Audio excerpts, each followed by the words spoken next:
Callforsaleshelp.com, Principle 3, always do win-win deals. Everyone's heard this term, and win-win sounds like it's some sort of a sales myth or just a catchy phrase, but it really isn't.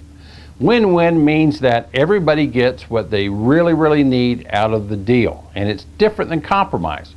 Compromise involves giving up things that you need in order to get the deal done. And when you compromise, either you or the buyer or both of you end up with less than you wanted. That makes for an unhappy relationship.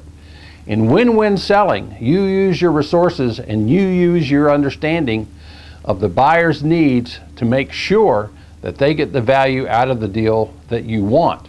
And part of selling value and not price, and we'll get into that a little bit later, is to make sure that you've built enough value into the deal that when the buyer pays your price, they're happy with what they got. And of course you're happy because they paid your price.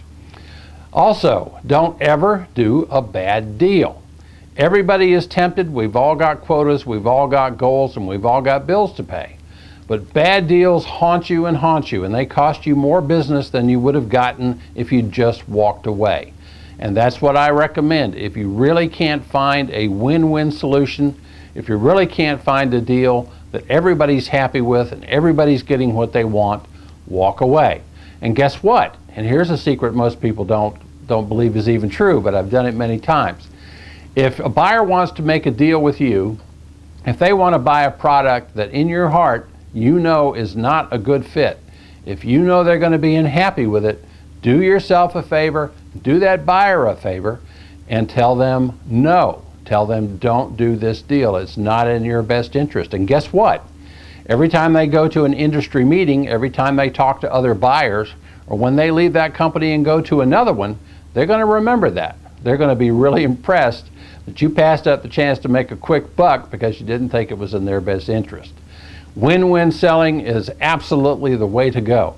And win-win negotiation, which is something we do in one of our courses and some of the advice that we give over the phone and in person, win-win selling involves a clear understanding of what the buyer needs. This goes to pre-call research, it goes to your sales interviews, and you don't want to mess this up, because if you get down to the nitty-gritty and you discover they have a crucial need that you're not aware of, or that a need is much more important than you thought it was, you're at a disadvantage.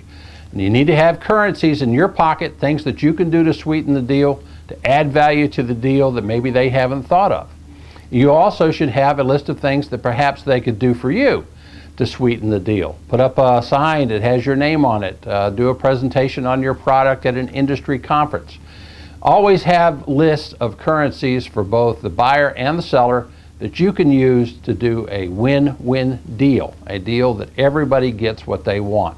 There's no substitute for it. It's the way to build relationships. It's the way to succeed far beyond your wildest dreams, particularly in account sales.